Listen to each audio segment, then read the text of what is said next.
In the dim glow of a naval hangar-turned-ceremonial hall, under the harsh scrutiny of spotlights and a sea of uniformed officers, Admiral Elena Vasquez stood at the podium, her voice cutting through the air like a precision strike. She was a legend in her own right, the first female Navy SEAL to rise to Admiral, a woman who had shattered glass ceilings with the force of her will and the sharpness of her tongue. As she scanned the crowd during the Veterans Recognition event, her eyes landed on a man in civilian clothes, broad-shouldered but weary, clutching a small helmet in his hands as if it were a lifeline. "What was your call sign, hero?" she asked with a smirk that bordered on mockery, her words amplified for all to hear.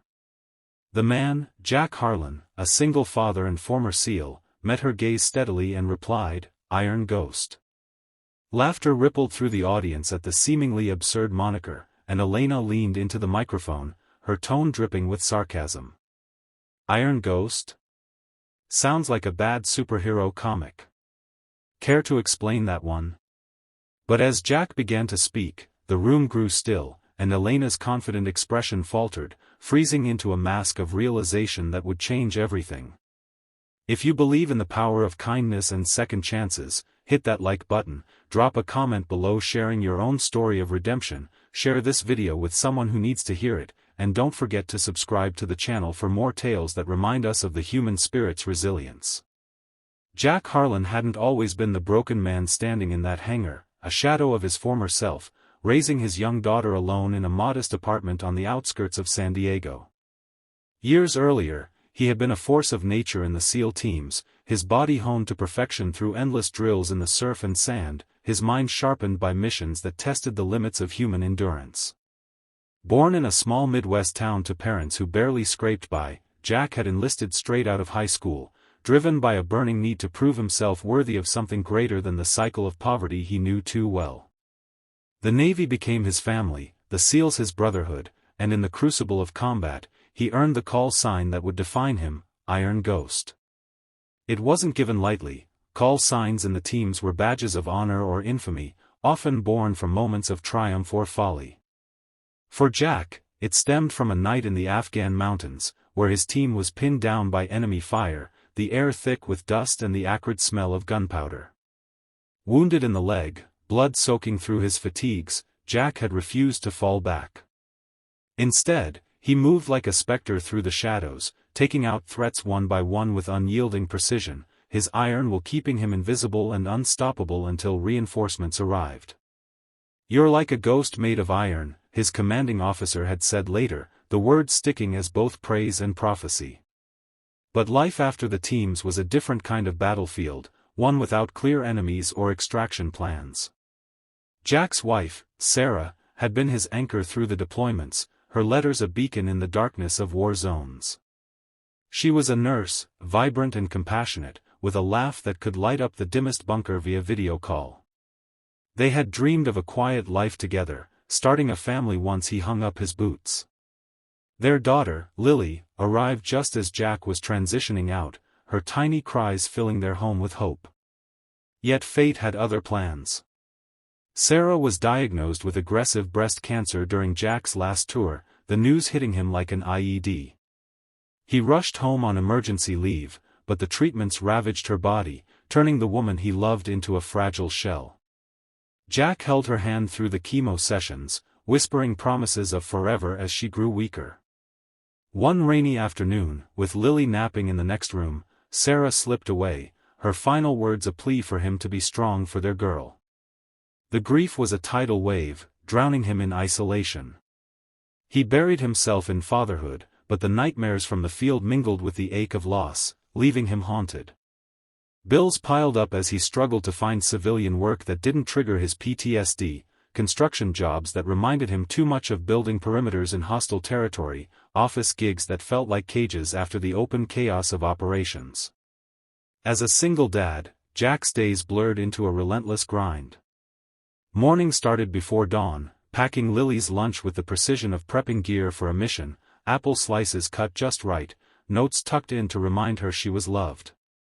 He'd drop her at school, her small hand waving goodbye from the window, then head to his job as a security consultant, where the pay was steady but the hours unforgiving.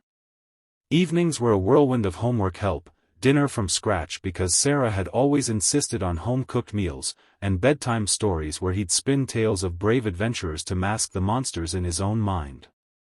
Lily, with her mother's bright eyes and inquisitive nature, was his reason to keep going, but she sensed his pain. "Why do you look sad sometimes, Daddy?" she'd ask, curling into his side on the couch. Jack would force a smile, ruffling her hair, but inside, the weight pressed down like a rucksack overloaded with regrets. Social life evaporated, friends from the teams drifted away, busy with their own families or still deployed, and dating felt like betrayal. Isolation crept in, a silent enemy more insidious than any insurgent. He joined a veteran support group, but opening up felt like exposing a vulnerability in enemy territory. Money was tight, Sarah's medical bills lingered like unpaid debts to fate, and Jack skipped meals to ensure Lily had new shoes for school. The call sign, Iron Ghost, became a private mantra, reminding him to be unbreakable yet unseen in his struggles, fading into the background so his daughter could shine. The turning point came unexpectedly, through an invitation to the Naval Recognition event. Jack's old CO, now retired, had nominated him for a quiet honor, a medal for that fateful night in Afghanistan. Reluctant at first, Jack agreed for Lily's sake. She was 8 now, old enough to understand her father's past, and he wanted her to see him as the hero Sarah had always called him. They arrived at the hangar, the air humming with the low murmur of conversations and the faint scent of jet fuel. Lily clutched his hand, wide-eyed at the rows of dress whites and the podium where speakers shared stories of valor. Admiral Elena Vasquez was the keynote, her presence commanding. She spoke of breaking barriers, of the grit required to excel in a man's world, her words inspiring yet edged with a defensiveness born from years of proving herself. When the floor opened for questions and shares, Jack stood, helmet in hand, a relic from his SEAL days, etched with faded insignia. Elena, spotting him as a civilian among the uniforms, called him out with that mocking question about his call sign. The laughter stung, a reminder of how far he'd fallen from the elite warrior to the struggling dad. But Jack didn't flinch. He began to explain, his voice steady, weaving the tale of that mountain ambush, the wound that should have sidelined him, the lives saved because he pressed on like an apparition forged in steel. As Jack spoke, the room's energy shifted. He described not just the mission, but the aftermath, the return home to Sarah's illness, the nights holding Lily as an infant while grieving alone, the way Iron Ghost evolved from a battlefield legend to a symbol of quiet endurance in civilian life. "It's not about being invincible," he said, his eyes locking on Elena's.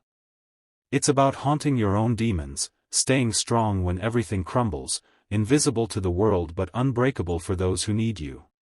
Whispers spread as he revealed more, how Sarah had whispered, "My Iron Ghost," in her final days, teasing him for his stoic facade while urging him to let people in.